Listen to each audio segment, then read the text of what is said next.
Mass on the third day following the passing of Her Majesty Queen Elizabeth II.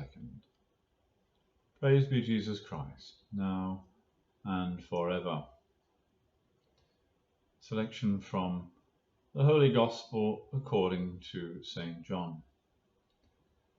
Jesus saith to her, Thy brother shall rise again. Martha saith to him, I know that he shall rise again in the resurrection on the last day.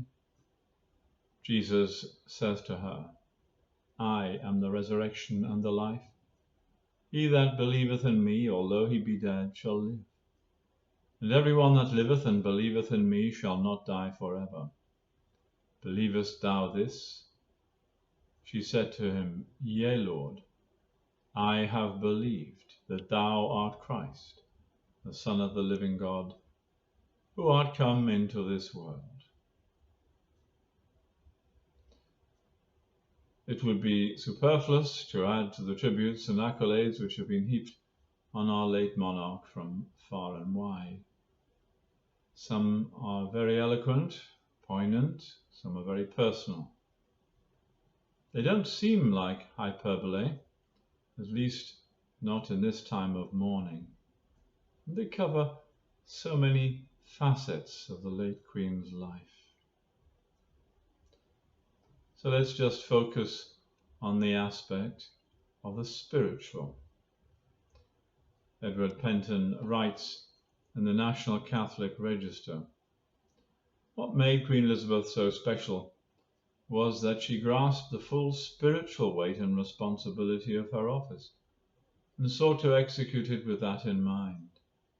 Her steadfast witness of faith in Jesus Christ and her firm hope in his promises were central to all that she was and all that she did, and have made her a pillar of stability in an ever-changing world.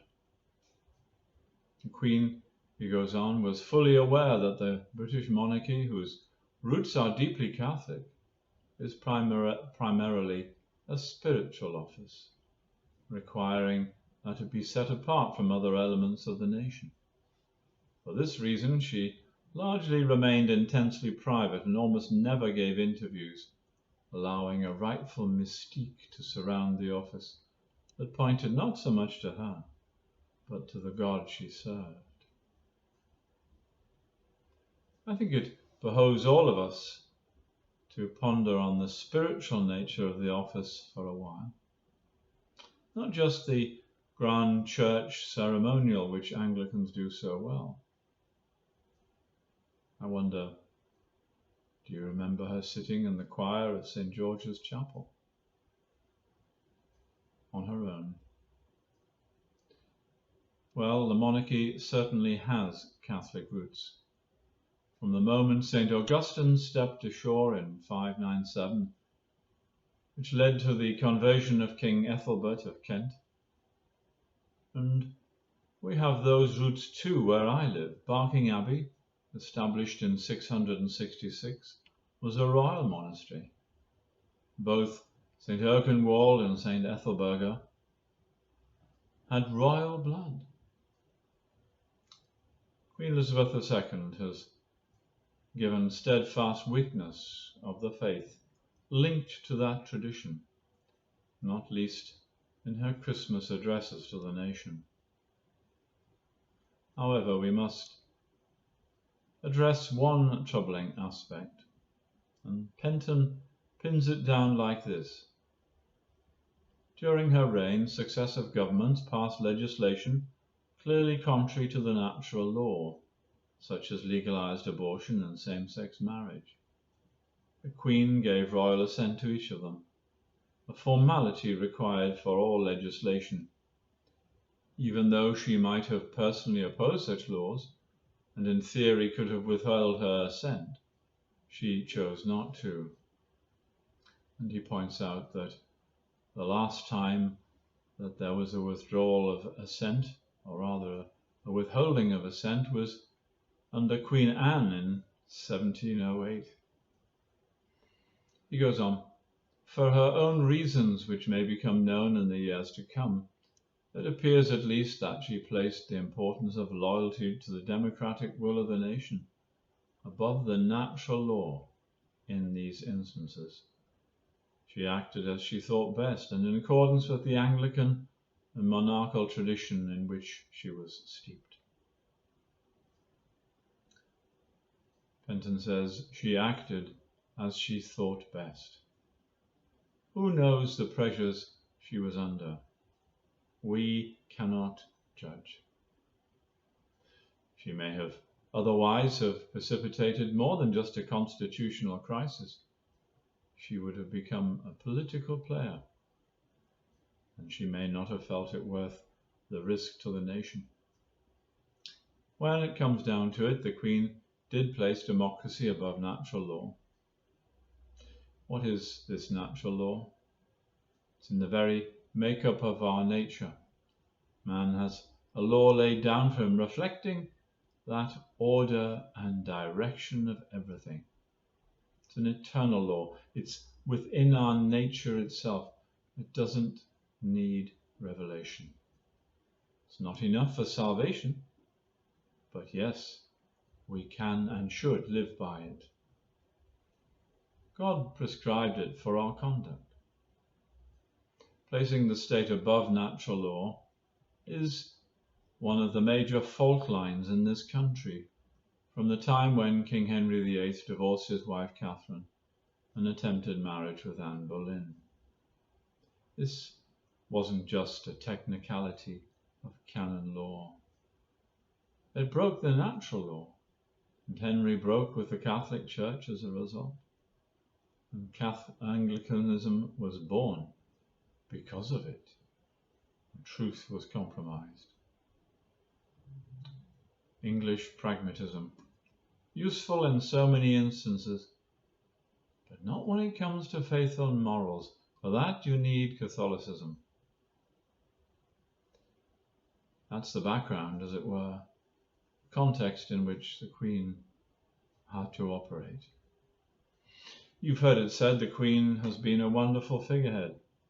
A figurehead is on the prow of a ship, an inspiration as the ship plows through the waves, facing ahead.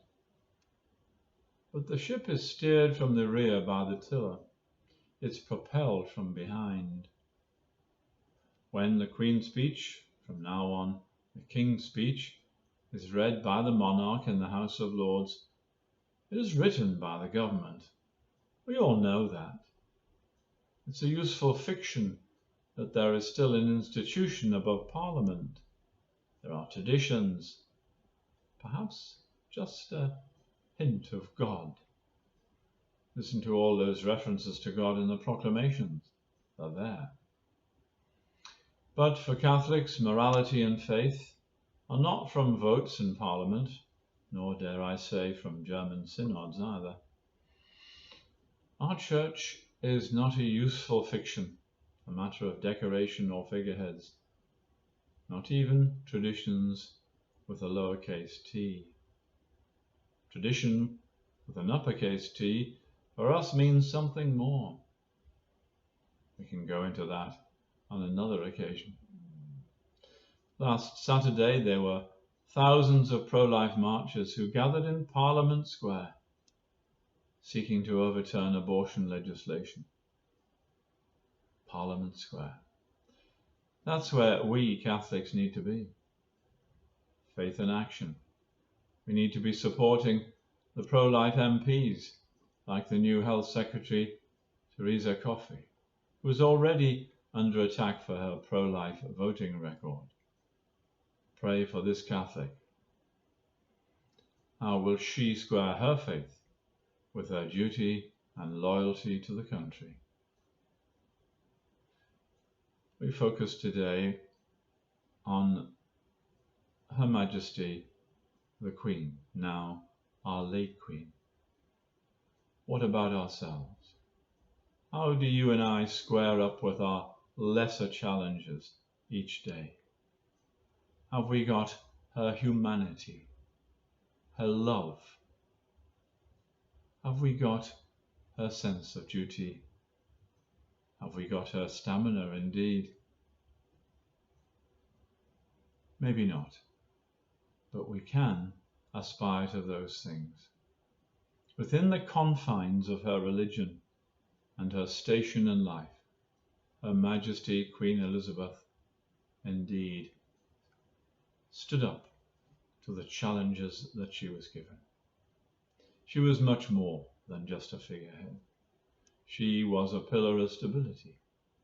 She did have moral authority, warm humanity, and she was a wonderful example.